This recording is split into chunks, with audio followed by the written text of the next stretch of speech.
Eu vou ler somente uma parte de um versículo. O pastor Oséias, ele disse para mim que eu poderia falar aí um tempo, né? E eu prometo para os irmãos que eu não vou ser cansativo. Salmo 119, vamos ler o versículo de número 9. Eu quero ler só a parte da pergunta, porque daqui nós vamos trabalhar um tema que eu quero falar ao coração dos irmãos. Salmo 119, 9, amém? Vamos ler a pergunta, né? Vamos lá, 1, 2, 3. Como purificará o jovem o seu caminho? Mais uma vez. Como purificará o jovem o seu caminho? Amém? Pode se assentar. Quando nós olhamos para esse texto, é interessante, eu estava lendo na tradução da Almeida Revista Atualizada, e a Almeida Revista Atualizada, ela traduz esta pergunta com a expressão um pouco mais longa, né?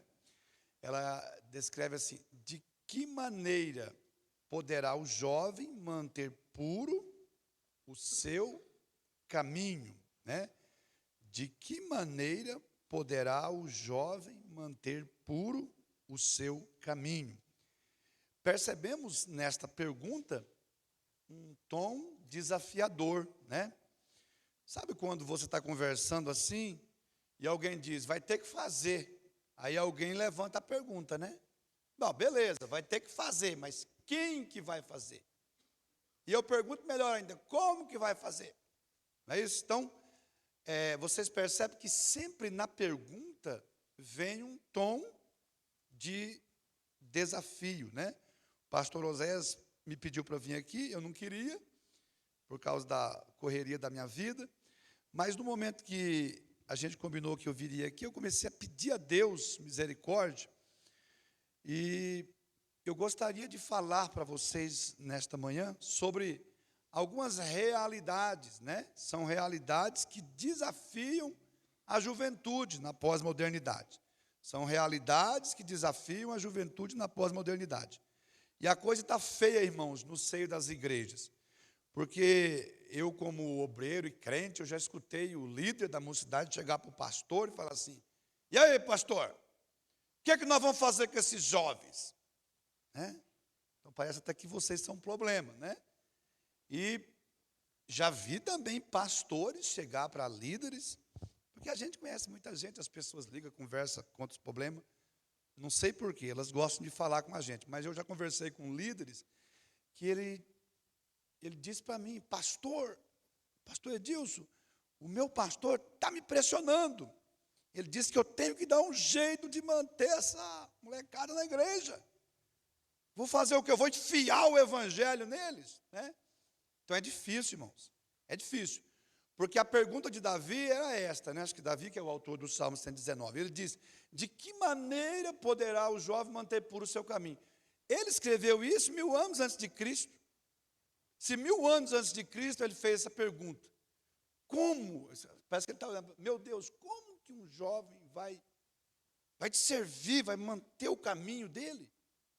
Gente, se era difícil naquela época, né? Hoje, essa pergunta ela se constitui um desafio maior. E o que eu percebo como pastor de igreja, como uma pessoa que está servindo a Deus há alguns anos? A igreja, às vezes, ela não tem muito para oferecer para vocês, não é isso? Os pais de vocês lá na casa, como eu tenho a minha filha lá, a gente briga muito, ela briga muito comigo, ela fala, pai, não é assim. Eu falo, tem que ser assim. Tem que ser assim. Né? Ela tem 22 anos já. Eu criei os outros, estou criando ela, tem uma com 13. E é muito difícil. Por quê? Porque vocês são jovens, vocês ficam reduzidos às ordenanças da igreja, né? E a disciplina rígida que os pais de vocês pensam que colocam em vocês, né? Mas o desafio, ele é muito maior. Então, Deus colocou no meu coração de falar sobre realidades que desafiam vocês, jovens desse tempo pós-moderno. E sabe qual foi a primeira coisa que Deus trouxe ao meu coração, quando eu comecei a meditar nesse tema? e eu quero repartir com vocês. Irmãos, a primeira coisa que desafia a juventude são os perigos ignorados, né? Vocês que são jovens, e os mais velhos aqui não vão gostar do que eu vou falar, mas é verdade, eu vou mostrar na palavra para todo mundo aqui. Vocês são jovens, vocês sabem coisas a respeito das pessoas que nós não sabemos. Eu estou querendo dizer para vocês que os meus jovens lá na igreja que eu pastoreio, eles conhecem o comportamento dos membros da minha igreja melhor do que eu. Então nós, pastores, líderes, pais, existem coisas que nós ignoramos, mas que vocês sabem. E muitas vezes é coisa cabeluda. Pode dar risada, é verdade. É coisa terrível que vocês têm acesso. Então essas verdades que nós ignoramos e que vocês sabem, desafiam vocês. E eu vou mostrar. Abra a sua Bíblia em 1 Samuel e me acompanhe. Jovem não carrega a Bíblia, né? Mas tem lá o negócio lá. Coloca para nós, ou alguém pode ler? Pode ler, Denilson? 1 Samuel, capítulo de número 1, vamos ler o 27 e o 28. Ele vai colocar lá o texto, né? Então, a primeira coisa que desafia a juventude são as verdades ignoradas, né? São os fatos ignorados. Vocês vão entender o que eu estou querendo dizer.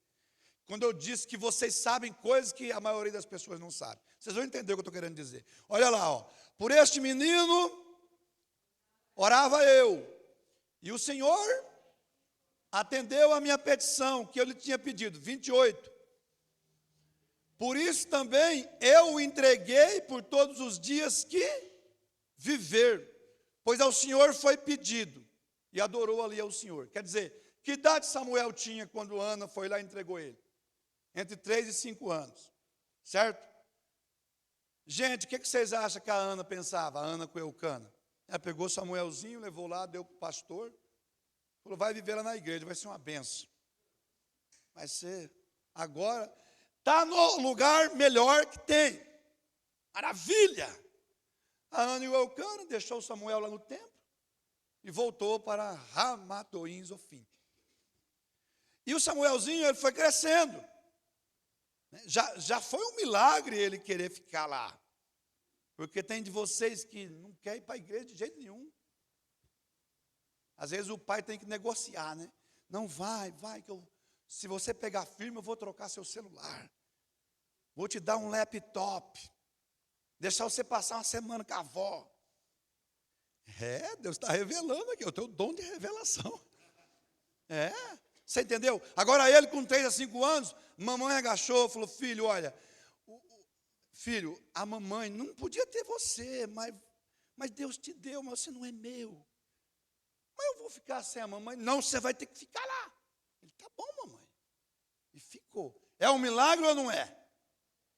Eu não sei, irmão, que tem uns crentes velhos, são meio rabugentos, eles pegam no pé de vocês, né? É porque esses jovens. Eu vou dizer uma coisa, eu sei que muitos de vocês são tribulosos, mas eu louvo a Deus porque vocês estão aqui. Isso já é um milagre, né? Isso já é um milagre. Só que o que acontece? O Samuel, ele começou a ter acesso a informações que Eucana e Ana não tinham. E isso foi terrível, porque, 1 Samuel 2 e 12, vai me acompanhando aí. Veja o que começou a acontecer, Eram, porém, os filhos de Eli, filhos de Belial, e não conheciam o Senhor. Verso 13. Porquanto o costume daqueles sacerdotes com o povo era que, oferecendo a alguém algum sacrifício, vinha um moço do sacerdote, estando se cozendo a carne, com um garfo de 3 dentes em sua mão, verso 14, e dava com ele na caldeira, ou na panela, ou no caldeirão, ou na marmita, e tudo quanto o garfo tirava, o sacerdote tomava para si. Assim fazia todo Israel que ia a Siló, verso 15, também antes de queimarem a gordura, viu um moço do sacerdote, dizia ao homem que sacrificava, dá essa carne para assar ao sacerdote, porque não tomará de ti carne cozida, senão crua. 16. E dizendo-lhe o homem, queime primeiro a gordura de hoje, e depois toma para ti quanto desejar a tua alma. Então ele lhe dizia, não, agora a hás de dar, e se não por força tomarei. 17, olha o que está escrito lá, vamos ler junto? Olha só o que desafiava Samuel, ó. Era...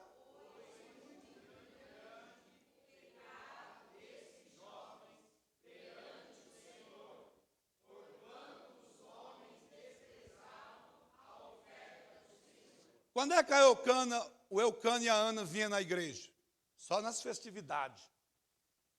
Engraçado que nas festividades todo mundo fica santo. A igreja enche.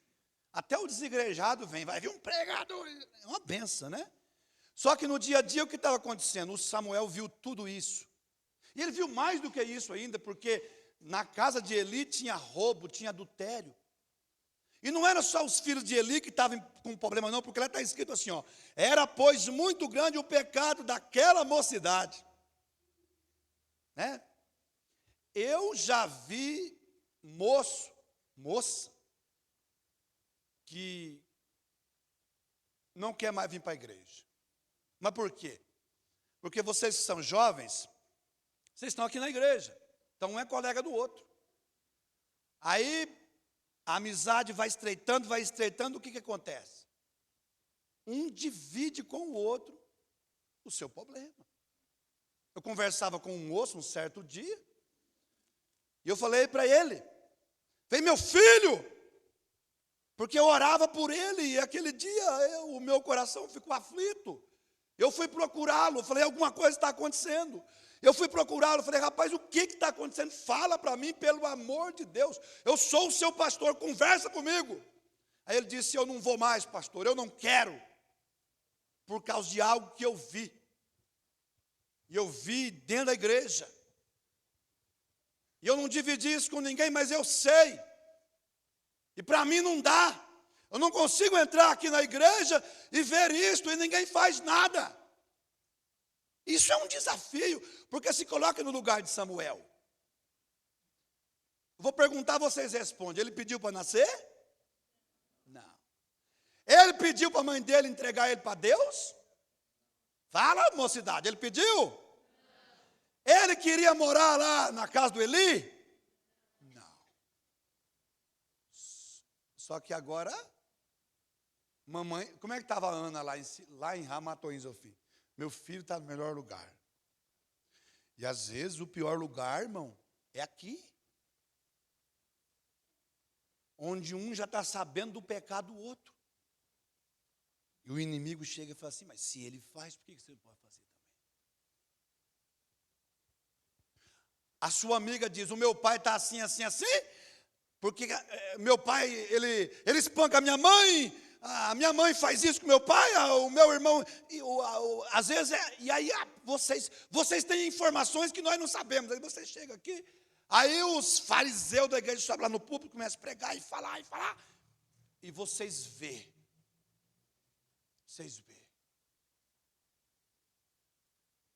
Como ficar na igreja? Você se coloca no lugar de Samuel. Quando Ana chegava e dizia assim, e aí Samuel, está tudo bem? Se fosse eu ia falar, mãe, eu não quero ficar aqui não. Esses filhos do pastor são tribulosos, aqui não é o que a senhora pensa, mãe. Isso é um desafio. É você manter a cabeça firme, sabendo que a outra pessoa, que é do seu grupo, da sua idade, faz coisas que ninguém sabe, mas você sabe. E aí você é desafiado. E aí, você vai fazer também? Mas olha para o versículo 17 de 1 Samuel 2. Olha que coisa linda, o versículo 18, né? 1 Samuel 2 e 18. Porém, olha lá o que está escrito, ó. Porém, Samuel, né? Levanta sua mão assim, jovem, diga assim, eu sei de muita coisa. Fala alto, diga assim, ó, eu sei de muita coisa. Porém, eu sei o que eu quero para mim. Vocês podem glorificar a Deus nesta manhã? E que fique a lição aqui para os pais, para a igreja, os obreiros. Irmãos, não é fácil não ser jovem nos dias que nós vivemos. E sabe o que você deve fazer? Fazer como Samuel. Por quê? Porque ele cresceu ali no meio da corrupção. Mas ele estava olhando para o Senhor. No Senhor não há impureza. No Senhor não há mancha. E você pode ter certeza que aquilo que você sabe, que ninguém sabe, que o pastor não sabe, Deus, Ele sabe. Isso aí não vai acabar bem, mas você seja crente, fique na presença de Deus, guarde a sua vida, purifique o seu caminho de acordo com a palavra de Deus. E não pensem que isso acontecia somente em Siló. Isso é uma realidade ainda hoje. Ainda hoje. Jovens que estão vivendo esta realidade. Sabe qual é a segunda verdade desafiadora para um jovem nos nossos dias? Lamentações de Jeremias, capítulo 3. É até engraçado o que eu vou falar aqui. Primeira verdade que desafia os jovens: os perigos que todos ignoram. Segunda verdade, Lamentações de Jeremias, capítulo 3, versículo 27. Olha lá o que está escrito, ó. Vamos ler juntos? Bom.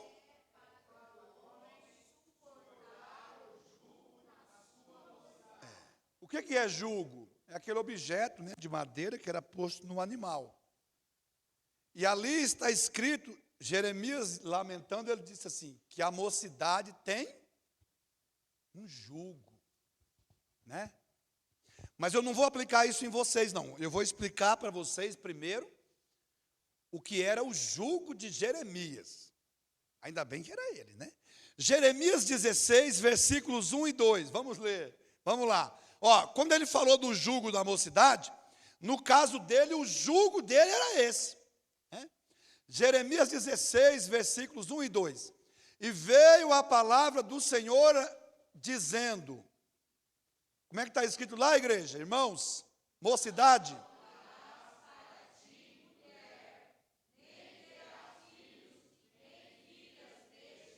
Qual é o maior sonho de um jovem, de uma moça? Deus vai preparar, pastor. Eu já estou até vendo já. Oh, glória. Não é assim? Eu conheci um que ele brincava, ele falava assim, a moça vem aí, pastor. É bonita, é rica e é crente. Falei, rapaz, essa profecia está meio ao seu gosto. Não, a moça vem aí, ela é bonita, ela é rica, e ela é crente. Bati o pé no chão ainda. Nem vou falar para vocês com quem que ele casou. Mas, pensa no Jeremias, será que não tinha alguém? Porque ele vinha de uma linhagem sacerdotal, não é isso? Uma linhagem sacerdotal. E o que Deus falou para ele? Olha, Jeremias, por causa do que está para acontecer, eu vou colocar um jugo em você. Você não pode casar. Você não pode casar. Aí ficaram tudo tristes.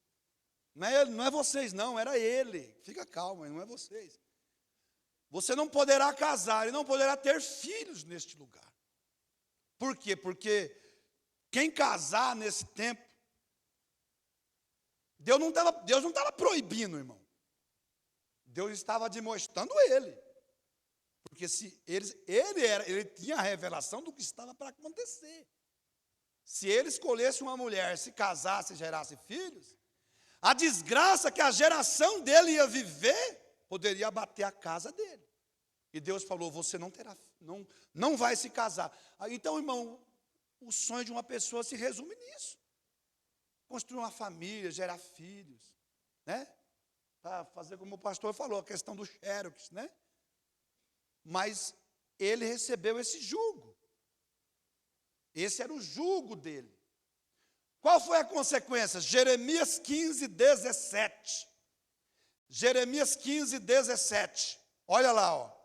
Nunca me assentei no congresso dos zombadores, nem me regozijei. Aí está escrito lá, ó. Olha só. Como é que está escrito lá? causa da tua mão, eu tenho vivido uma vida solitária. Historiadores, teólogos, como aquele grande teólogo lá, o Farley, ele disse que jamais Deus colocou sobre um ser humano um fardo tão pesado como colocou sobre o jovem Jeremias. Porque Jeremias, ele era odiado por todos. Então, se ele não tivesse aquele jugo, poderia ter escolhido uma mulher, casado, gerado filhos. Ele dizia assim, olha, você pode ver quando você briga com a sua família no grupo de WhatsApp lá, né? Lembra seu grupo de WhatsApp da família lá, que vem uma bestalhada lá, coloca um negócio, daí o outro arrebate, daqui a pouco vira uma guerra. Aí você escreve assim, estou me retirando, eu e a minha família. Aí domingo você acende a churrasqueira e fala assim, vamos ficar aqui, só nós, eu e você, família. Mas Jeremias não. Ele não tinha família. Assim, ele não construiu uma família dele mesmo. Então ele levou uma vida solitária. Solidão não é uma coisa fácil não, irmãos. É muito difícil lidar com a solidão. E aquele era o jugo de Jeremias. Agora vamos voltar para as Lamentações de novo no texto que eu li, em Lamentações 3, 27. Vamos ler 2 versos agora. Lamentações 3, 27. Bom é para o homem, e aqui o homem inclui a mulher também. Bom é para o ser humano ele suportar o jugo na sua mocidade. Versículo 28. Assentar-se solitário. Porque tem. Você já reparou que o jugo é uma coisa particular? E jovem é assim, né? Aplicando aqui agora. Ó. É só comigo mesmo que acontecem essas coisas. Ai. Acredita, menino, que o passarinho passou aí, fez uma obra na minha vida. Né? Eu não tenho sorte. Não, mas se você tem um jugo, Jeremias falou assim, olha, assente-se solitário, fique em silêncio. Por quê? Porque Deus pôs o jugo sobre você. Então, depois que todas as profecias de Jeremias se cumpriram, que toda aquela tragédia veio sobre Jerusalém, irmãos, isso é muito sério. Os judeus até hoje, na época que chega a data que faz aniversário a destruição de Jerusalém, até hoje eles lamentam, até hoje. A quebra de Jerusalém foi um dia terrível, então vocês imaginam, quantos pais que perderam seus filhos, quantas mulheres perderam seus maridos, quantos maridos perderam suas esposas. Aí Jeremias olhou para ele mesmo e falou o quê? Porque já tinha passado 40 anos. Ele já era um homem maduro. Ele falou assim, olha, para mim foi bom suportar o jugo da minha mocidade. Foi bom. Foi bom, foi difícil todos esses anos que eu vivi sozinho, mas agora que veio toda essa tragédia, eu louvo a Deus por Ele ter me disciplinado, me avisado, colocado sobre mim este jugo, por quê?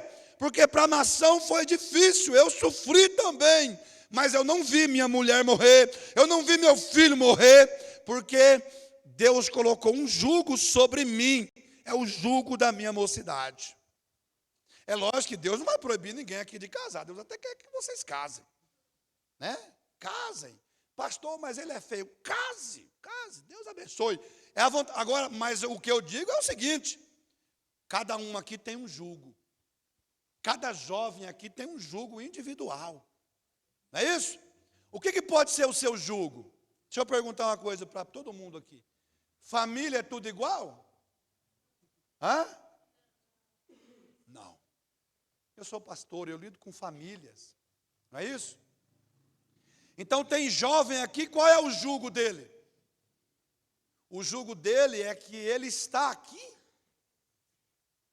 mas só ele na casa dele serve a Deus, sozinho. E Deus colocou o jugo em você. Aí você fica, o pai dele é crente, a mãe dele é crente, por que... Fica em silêncio. Suporta o seu jugo. O que pode ser o seu jugo? Pode ser uma longa espera. Não é isso? Você fala, para mim não dá certo. Quando eu olho lá, alguém vai lá e já...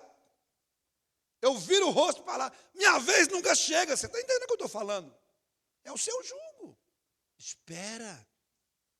Às vezes o nosso jugo, irmão, eu mesmo, na minha juventude, eu não tive uma juventude.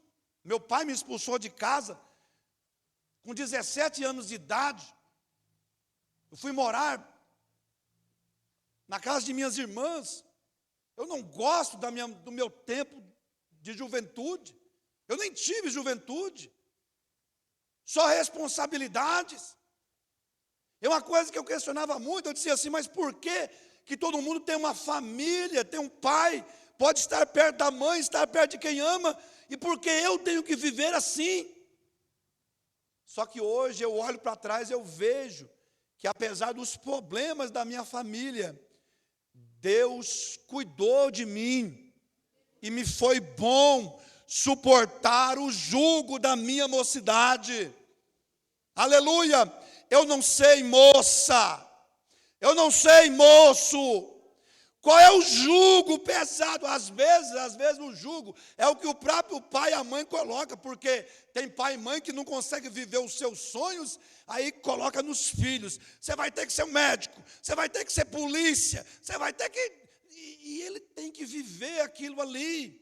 Mas eu quero dizer, eu tenho uma palavra para você. Eu estava orando e Deus falou para mim, diga para cada jovem que vai estar lá, suporta em silêncio o jugo da sua mocidade. Por quê? Porque Deus vai te abençoar. Depois que você amadurecer, você vai olhar para os dias da sua juventude e vai dizer, como eu estou dizendo, foi difícil para mim. Eu carreguei um peso, mas o peso que eu carreguei me fez uma mulher de Deus, me fez um homem de Deus, e eu aprendi com Deus a ser forte. Fale aí para quem está do seu lado, fala para a moça, o moço, diga para ele, suporte o jugo da sua mocidade. Amém? Sabe qual é a terceira verdade que desafia, irmão, os jovens? E aqui vai ser difícil, hein? Vai doer, mas eu tenho que falar.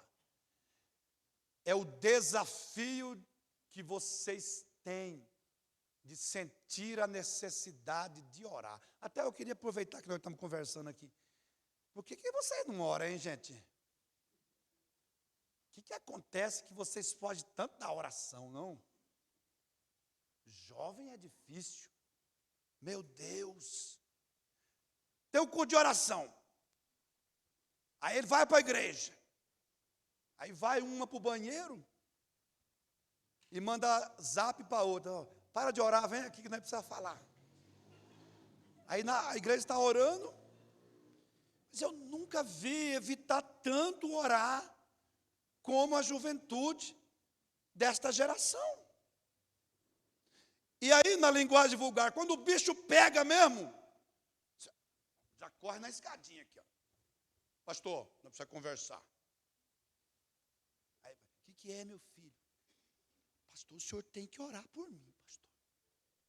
Porque eu preciso daquela nota. O senhor tem que orar por mim, porque o senhor sabe que eu gosto dela, e se ela me deixar, eu vou morrer. Ora por mim. Ora por mim, pastor, porque se ele me abandonar, eu vou suicidar. Ora. E é engraçado, né? Ô Deus da minha avó, atende a minha avó. Que negócio que é esse, gente?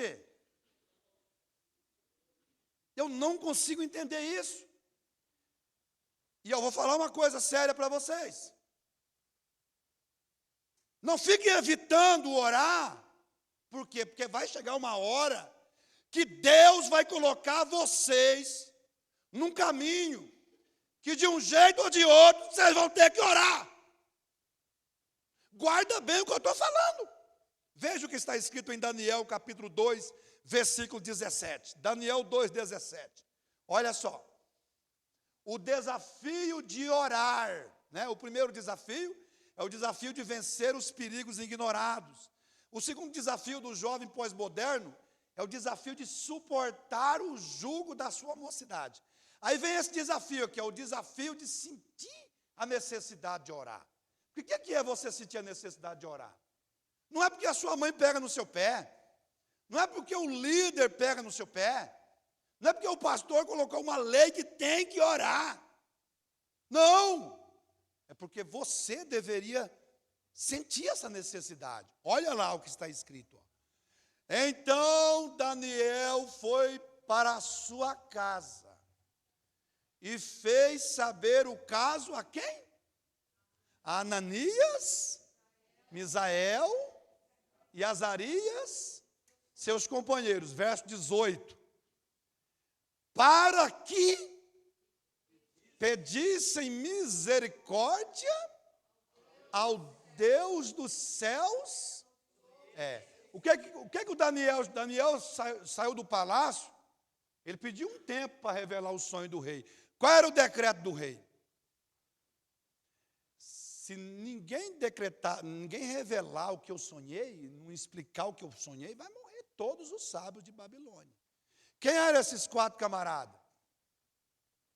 Lá na Babilônia, lá tinha, Nabucodonosor colocou um outdoor. Sabe quando tem esses outdoor aí das universidades que aparece lá? O NIP, os mais classificados, fulano em primeiro, segundo. Foi mais ou menos assim na Babilônia.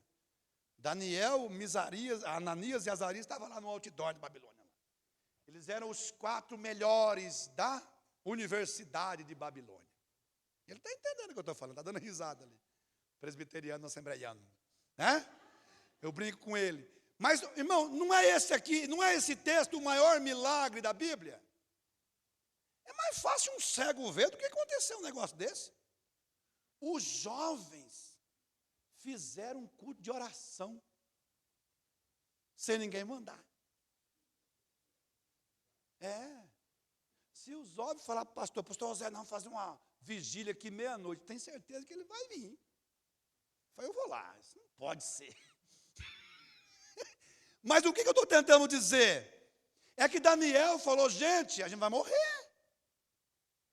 A gente vai morrer.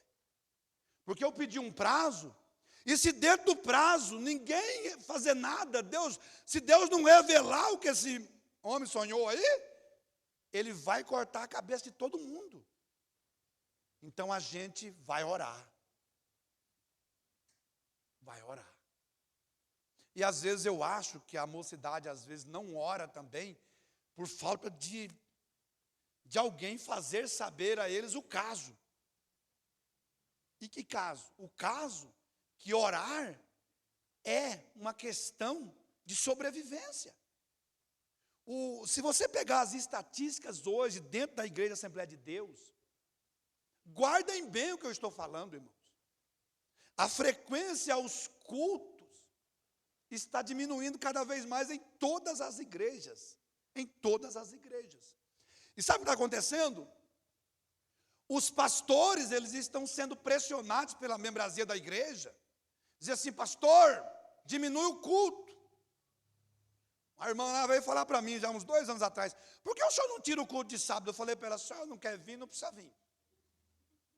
E não me fala mais nisso. Que raiva. Ai, que raiva. Quer diminuir o culto. Né? É porque o sábado é da família. Fica com a sua família. Sábado é do churrasco. Vai para a carne. Agora, por que esse enfraquecimento? É a falta de oração. Porque as pessoas não entendem que orar não é uma questão, é uma questão de sobrevivência. Sobrevivência. Aí eles vão orar, o que acontece? Como é que eles estavam orando? Deus, a gente não quer morrer. Né?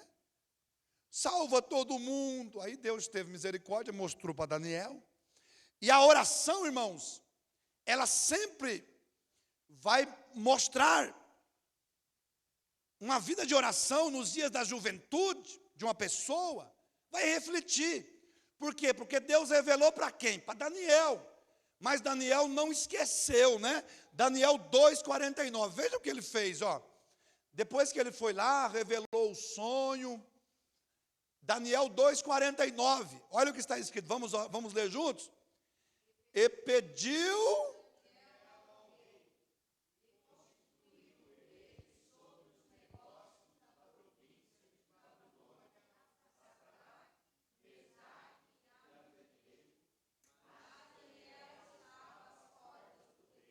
Para quem Daniel pediu ajuda quando a coisa estava difícil? Para Ananias, Misael e Azarias. A hora que ele foi se apresentar ao rei, é interessante o jovem que ora, né? É interessante o jovem que ora. Presta atenção no jovem que ora. Você que está querendo casar com um homem de Deus, presta atenção. Presta atenção, ó. Ele chegou diante do rei, o rei olhou para ele e falou assim, mas pode tu me fazer saber? Sabe essa ênfase no tu? É porque ele viu que ele era muito jovem. Mas pode você tão jovem? E Daniel revelou tudo. Ele falou, mas o que Daniel fez? Ele falou, Deus não me revelou porque há mais sabedoria em mim. É porque há um Deus no céu. Não fui eu, foi Deus. Aí agora que o rei promoveu ele, o que ele fez? E pediu Daniel ao rei. Quer dizer que ele falou assim, majestade, eu tenho um pedido. Se o senhor vai me promover, promove os meus amigos. Porque foram eles que me ajudaram na oração. Né? Tem pessoa que fala assim, ora para dar certo. Aí depois que dá certo, né? Aí você está sozinho, ela fala para você assim, você vai morrer aí, encalhada, na areia movediça, miserável, que raiva. Tem gente que, para pedir a oração, irmão, ele é uma bênção. Mas depois que ele recebe, ele atribui a ele. Muito cuidado com essas pessoas. Perguntaram para João Batista, o que você diz de ti mesmo? Se fosse muitos, iam dizer, eu sou o cara. Eu sou top, eu sou mega, eu sou power. Mas não. Daniel, ele atribuiu a Deus a glória e ele lembrou dos seus amigos. E você sabe o que é um jovem que aprende a orar na juventude? Irmãos, o episódio da fornalha mostra como a fé de Sadraque, Mesaque e Abednego se desenvolveu. Não é? Quando nós lemos ali, pensar que eles eram 3 jovens dispostos, mostrando a fé que eles mostraram, o que era aquilo? Era o segredo de uma vida de oração. Quando nós lemos Daniel 6 e 10, veja como Daniel passou a valorizar a oração mais do que tudo. Olha lá, ó. Daniel, pois, quando soube que a escritura estava assinada, o que ele fez? Entrou em sua casa. Ora, havia no seu quarto janelas abertas da banda de Jerusalém, e 3 vezes no dia se punha de joelhos e orava e dava graças diante do seu Deus. Aí vem a palavra, ó. Como também antes. Por que hoje nós temos até obreiro? Tem obreiro, irmão. Obreiro que não ora. É porque lá no começo ele nunca orou. Nunca orou. Agora Daniel costumava orar. Qual era a idade dele aqui nessa época? Ele tinha mais de 80 e lá vai. Às vezes você vê o desenho de Daniel na cova dos leões, né? Você vê aquele Daniel bonito do olho verde, jovem, no meio dos leões, né? Você fala, ai, que Daniel. Daniel estava velho. Mais de 80 anos. Mas ele conservou esse costume. E o que ele ensinou para nós no episódio da cova dos leões? Daniel aprendeu muito cedo que era mais perigoso ficar sem orar do que entrar na cova com os leões. Então você precisa, jovem, mudar o seu conceito. Procure praticar a oração. Procure orar. Não seja como aquela mulher, diz que ela entrou no barco para viajar, aí o navio entrou numa tempestade, né? Aí o capitão, quando o povo começou a apavorar, o capitão correu lá, né? E no meio da tempestade falou, gente, fiquem tranquilos. Eu já naveguei nos 7 mares, está tudo sob controle. Os meus marinheiros, a gente vai atravessar essa tempestade. Aí o povo calmou. E o negócio foi, o mar foi ficando encapelado. Quando chegou um ponto, ele voltou lá e disse, gente, quem tiver fé, busque a Deus. Aí ela descabelou. Falou, ele mandou orar, quer dizer que está tudo perdido. Agora a coisa está feia. Né? Então Deus está falando para você. Ele está te desafiando nessa manhã. Quando que você vai parar de viver da oração da sua mãe, da oração do seu pai, da oração da sua avó, da oração do seu pastor? Quando é que você vai desenvolver o seu relacionamento com Deus. Isso é um desafio. Sabe qual é o quarto desafio aqui, que eu trouxe para vocês? Primeiro, é o desafio dos perigos ignorados. Segundo, o desafio de suportar o jugo da mocidade. Terceiro, o desafio de sentir a necessidade de orar. E o quarto desafio, esse é bem contemporâneo, é o desafio do conflito de gerações. Provérbios 20 e 29. Vamos ler. Provérbios 20 e 29. Vamos ler juntos? Vamos lá. 1, 2, 3. O ornato e a beleza. Então, o que esse texto está dizendo? Que com o jovem está a força. O ornato dos jovens é a força. E a beleza dos velhos? É as cãs, os cabelos brancos, símbolo da sabedoria. Quando fica cabelo, né? Em alguns casos não fica. Não é isso? Então, com os jovens está a força. Com os velhos está a sabedoria. Mas conflito de geração é uma coisa que sempre vai existir. Quer ver aqui, ó? Quem tem menos de 50? Levanta a mão. Graças a Deus. Mas você está chegando, você fez aniversário ontem. Quem tem mais de 50? Quem está para lá já? Levanta mais alto a mão. Olha lá, o Zé fez só assim, ó. Você viu o que ele fez? Fez só assim. Então, nós não temos aqui duas gerações? Temos. E sempre vai ser assim, ó. Vou explicar para você o que é conflito de geração. Coloque para mim Eclesiastes 1 e 4. Olha lá que interessante, ó. Vamos ler juntos? Uma geração vai. Então, olha essa palavra, ó. Uma geração vai, a outra geração vem. Né? Então, o que é conflito de gerações? Os assembleanos mais antigos, tudo barbeadinho. Né? Os assembleanos mais novos, cavanhaque, barba. Né? Os assembleanos antigos, as irmãs falavinha. O que é aí no bom? As irmãs falavinha, o Jair Rodrigues, Jair Pires, né? Jair Pires. Aqueles hinos assim, aí eles começam a cantar, vocês são jovens, falam, mas o que é isso, meu Deus do céu? De onde que ele tirou isso? Não é isso? Aí chega o culto de jovens, os velhos estão na igreja, vocês começam a cantar aqueles hinos que... Aí eles ficam olhando no relógio. Eu mesmo fico olhando no relógio e falo, mas meu Deus do céu. 1 minuto, 2, 3, 4, 5, 6, 7. 10 minutos de hino. Só fica repetindo aquela frase, né? Ele engordou, mas emagreceu. E fica nesse negócio. Aí vocês, isso que é hino, oh, aleluia! E o conflito de gerações está no jeito ele está aí, irmãos, no ministério. Por exemplo, na escola, tem o conflito de gerações. Vocês não têm aquela professora lá do tempo do dinossauro? Ih, a velha chata aí, ó, chegou. A tiazinha aí, ó, pelo amor de Deus, essa tiazinha aí. Tem que ser só jovem. E na igreja também. Eu já não estou mais prestando para ser pastor, esse pastor está ficando velho.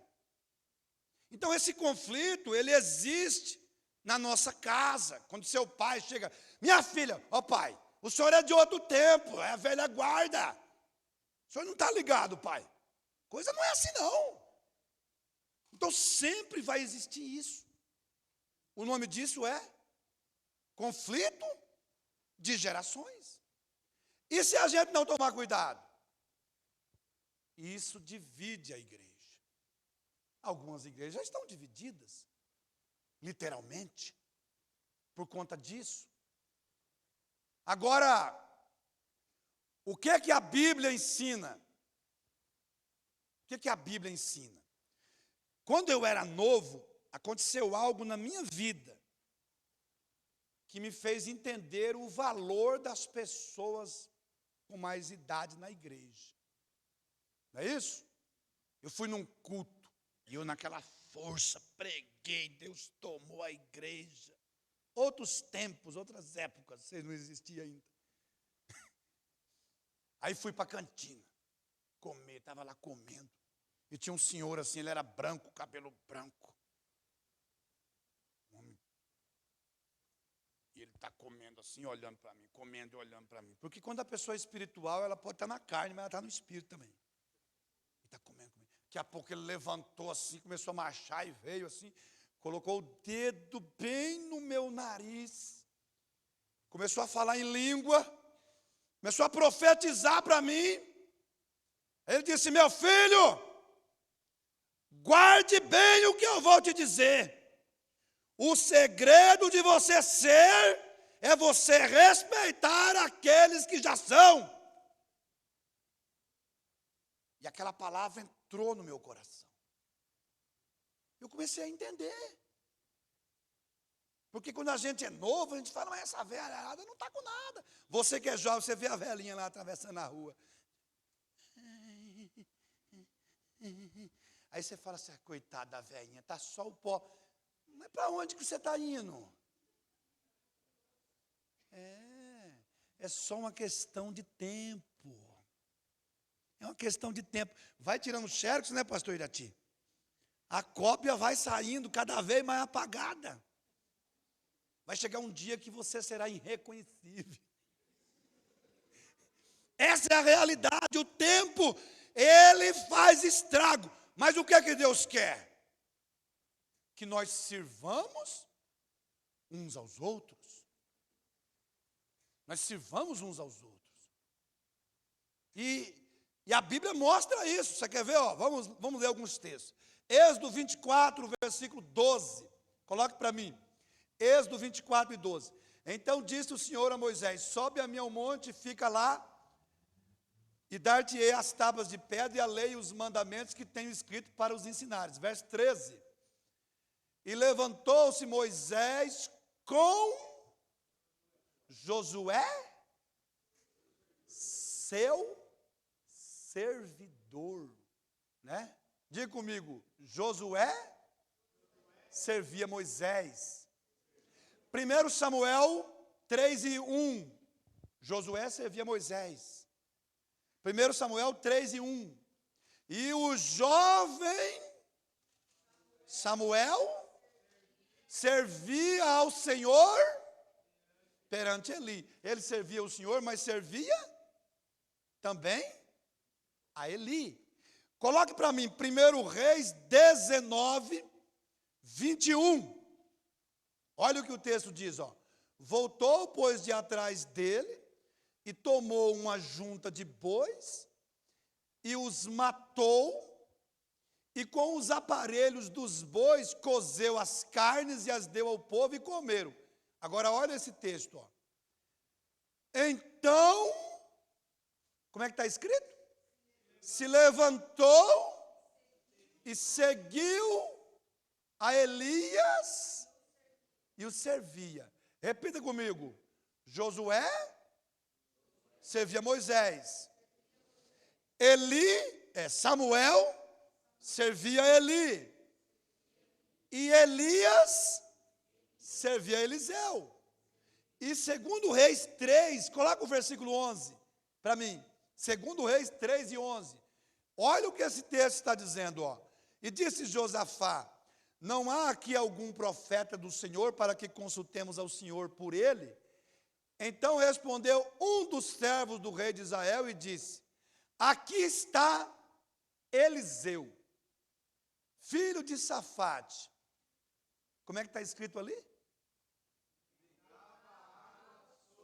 Não dá a entender que Elias era folgado?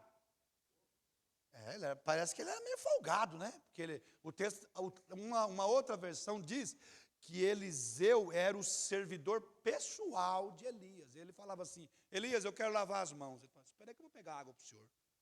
Aí ele ia lá e jogava água nas mãos de Elias. O que é isso? É a geração mais jovem.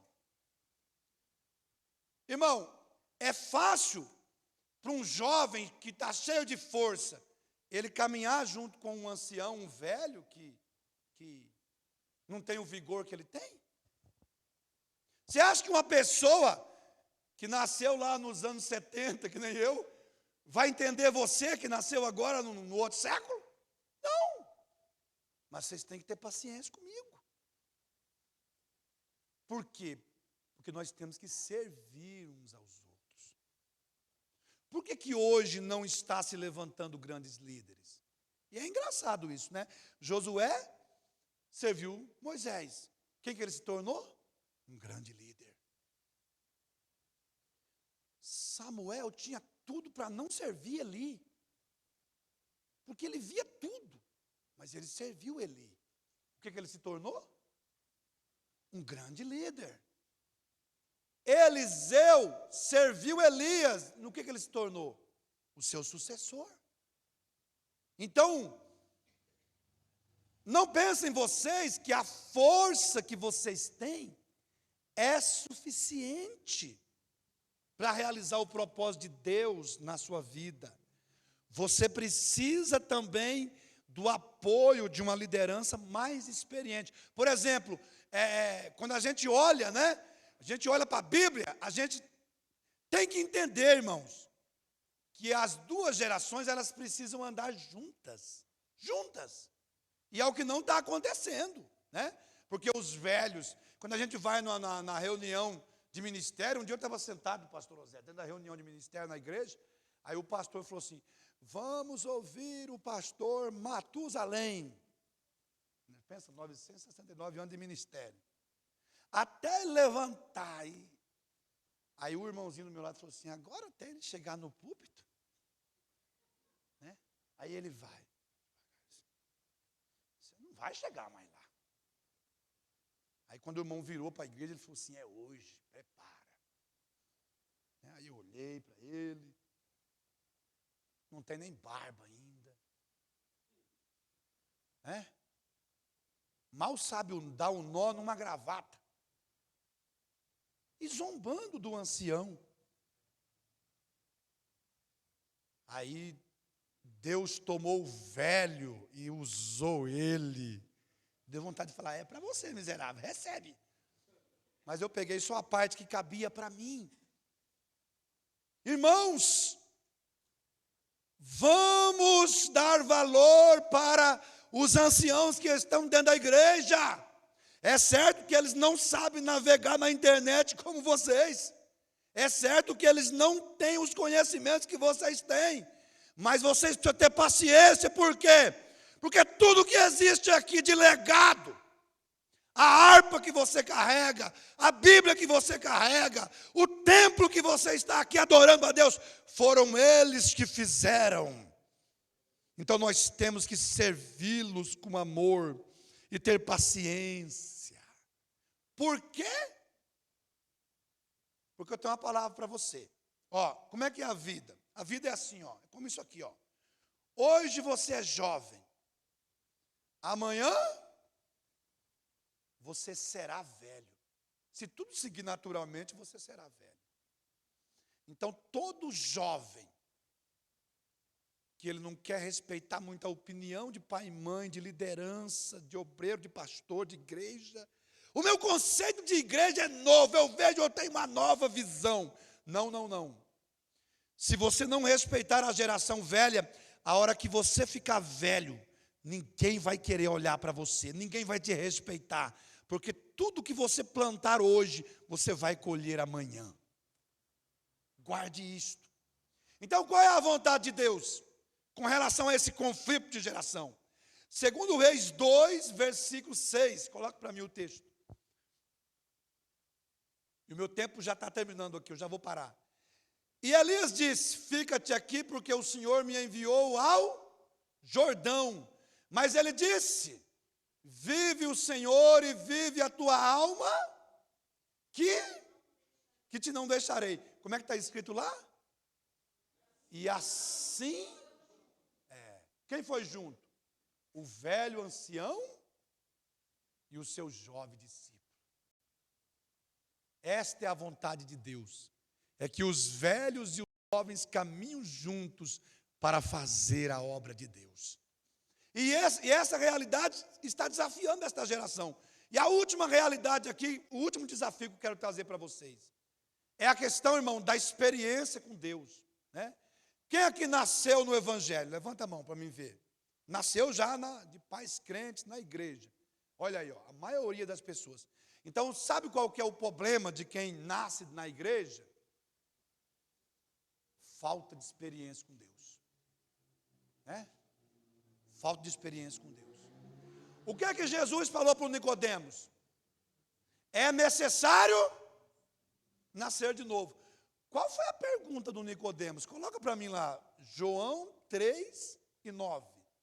Evangelho de João 3:9. Vamos ler juntos? Nicodemos respondeu e disse, olha a pergunta. Um amigo meu esses dias estava dizendo para mim que ele foi fazer um devocional. Ele, a mulher, daí a filha dele chegou, entrou no meio, pegou a Bíblia. Aí ele deixou ela escolher o texto.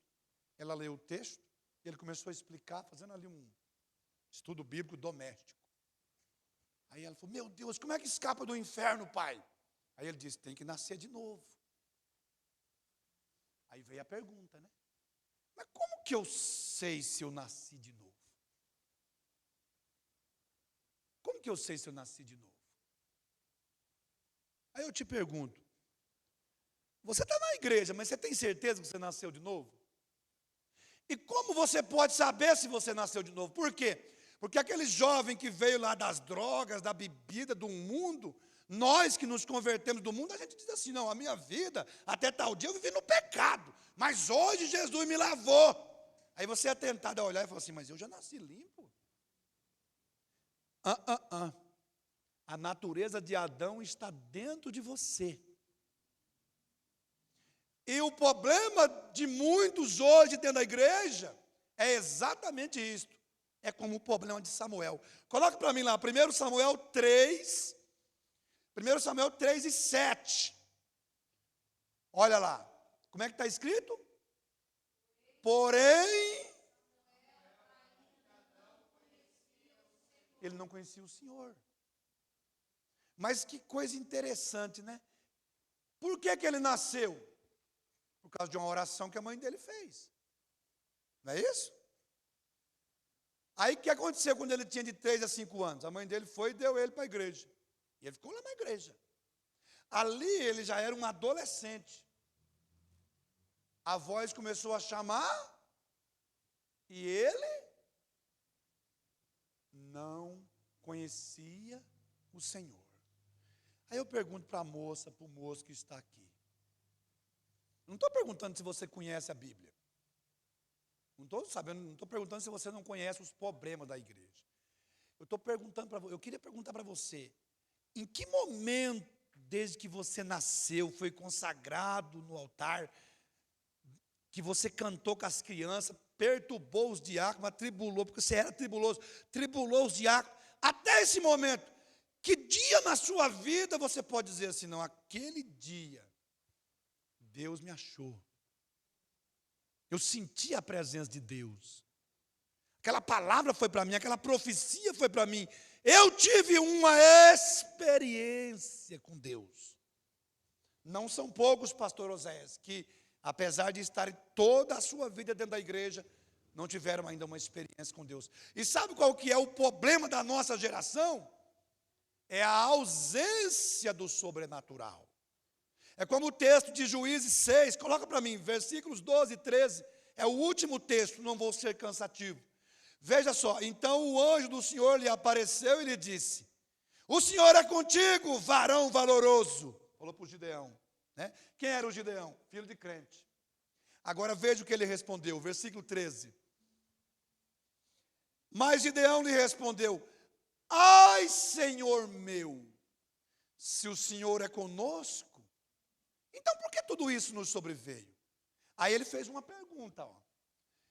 E que é feito de todas as maravilhas que os nossos pais nos contaram?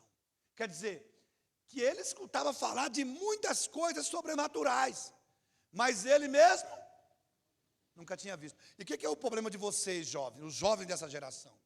É que vocês são inclinados ao sobrenatural, mas no sentido negativo. né? Tem jovem aqui que assiste o Lúcifer. Eu gosto do Lúcifer, pastor. Pensa numa série legal. Eu estava vendo lá o Lúcifer, aquele Lúcifer lá é legal. Só demônio. Esses dias eu entrei no quarto da minha filha, né? Que ela está trabalhando agora, tem o dinheiro dela, comprou lá uma televisão enorme, pôs na parede, aquela cama enorme, e deitava lá e olhando aquele negócio. Eu falei, minha filha, mas o que é isso? Falei, pai, isso aí é uma série. Isso é uma série. Falei, isso aí é uma série demoníaca. E está lá assistindo. Né? Então vocês gostam do sobrenatural, mas aqui na igreja, quando Deus vem e começa a tomar a igreja, que o irmãozinho começa, oh glória, você olha e fala assim, o meu medo é ficar tremendo assim, será que ele está com Alzheimer? Ah, Jesus, não faz isso comigo, Jesus, tem misericórdia. Eu quero me alegrar, mas só por dentro assim, quero aquela lágrima que desce, nem faz muito estrago aqui, falta de experiência. Posso colocar eles de pé, pastor Oséias? Fique de pé, por favor. O irmão falou aqui que vocês são o futuro da igreja, né? Repita comigo assim, nós, tá fraco, nós somos o futuro da igreja. Teve gente que já pensou na hora, se o futuro da igreja depender de mim, a igreja está ferrada. Não é isso? Mas eu te pergunto, lá na universidade, os filósofos, eles falam uma frase assim, e eu fico pensando, tem alguém para cantar? Alguém para louvar a Deus? Vai louvar a Deus, né? Lá na universidade tem uma frase assim, ó, que mundo haverá para os nossos filhos amanhã? Aí a resposta, isso vai depender dos filhos que vamos deixar para o mundo. Sabe qual é a minha preocupação? Sabe qual é a preocupação do pastor Oséias, do pastor Ezequiel, de todas as pessoas mais maduras? É que nós já estamos indo. E vocês vão ficar. Eu vou falar uma coisa aqui para vocês, ó. Dentro deste país, guardem bem o que eu estou aqui profetizando nesse microfone. Dentro deste país, dentro de 20, 30 anos, igrejas que têm expressões, igrejas que são grandes, sabe o que elas vão passar a ser? Apenas templos vazios. Porque esta geração, ela está negligenciando o compromisso dela com Deus. Se o seu sonho é se formar, ser um advogado, um médico, uma pessoa douta e ter uma profissão, mas se você não colocar Deus como o primeiro lugar na sua vida, eu sinto que dizer para você, o seu filho, o seu neto não vai servir a Deus como nós estamos servindo aqui. E você precisa conhecer ao Senhor. Abaixa a sua cabeça, jovem.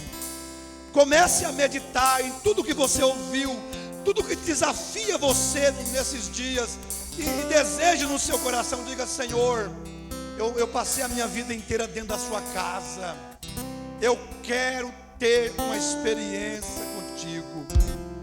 Me visita nesta manhã, me faça sentir algo que eu nunca senti. O jugo que eu suporto me desafia, a realidade que está diante de mim me desafia, mas eu quero te servir. Sinta Deus aí visitando você. Eles vão louvar a Deus. Pastor Oséias.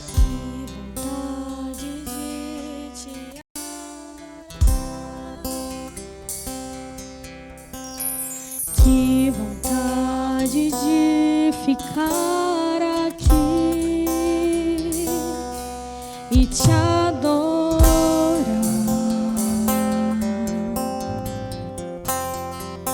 simplesmente te adorar,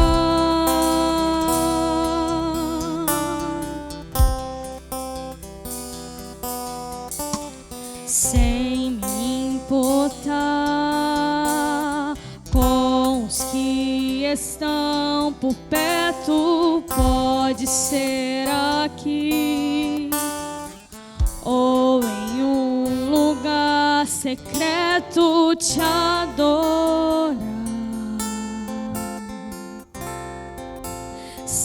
simplesmente te adorar,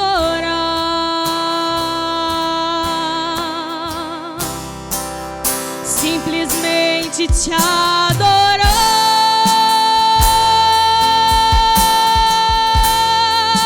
simplesmente te adorar.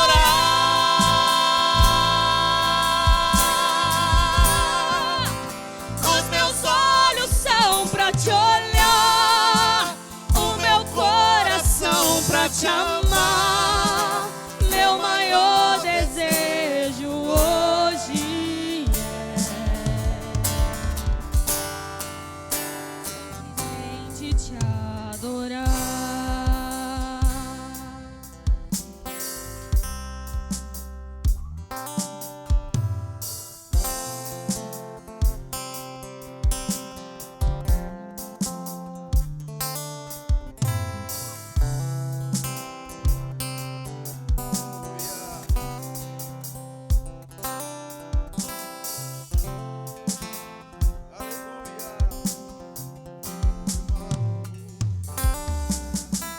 Sem me importar com os que estão por perto, pode ser aqui ou em um lugar secreto te adorar, simplesmente te adorar,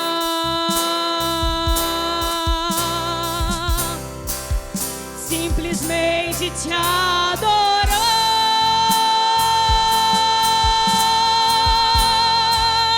simplesmente te adorar.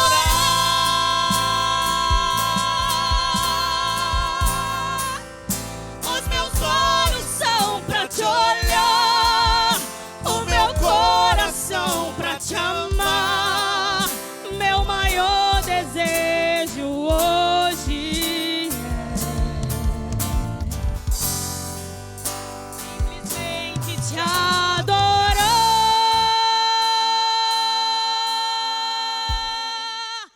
simplesmente te adorar.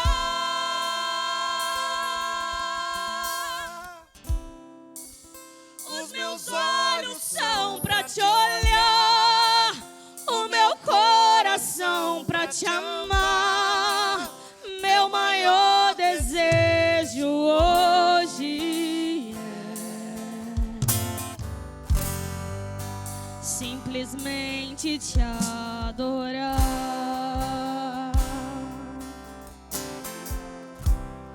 Levante a sua mão, vamos dizer para o Senhor: Santo,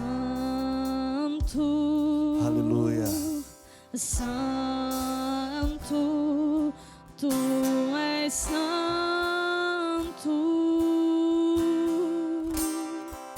Diga mais uma vez para Ele: Santo, Santo, tu és santo.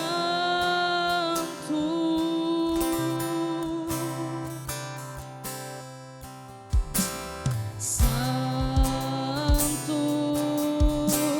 Santo, tu és santo. para todos sempre, ó Deus. Santo, Aleluia.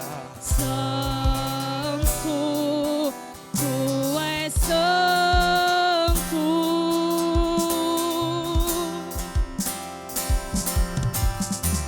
Santo, Santo,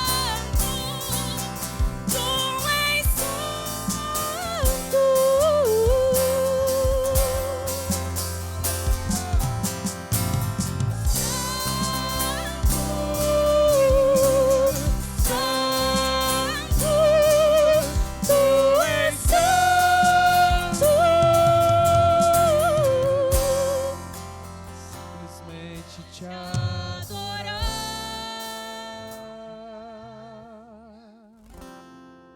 simplesmente te adorar. Os meus olhos são pra te Adore. meu coração pra te amar. Adore ao Senhor. Meu maior desejo hoje é simplesmente te adorar.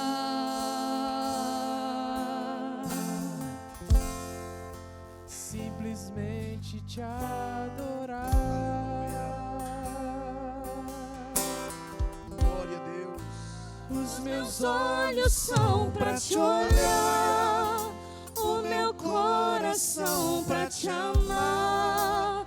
Meu maior desejo hoje é simplesmente te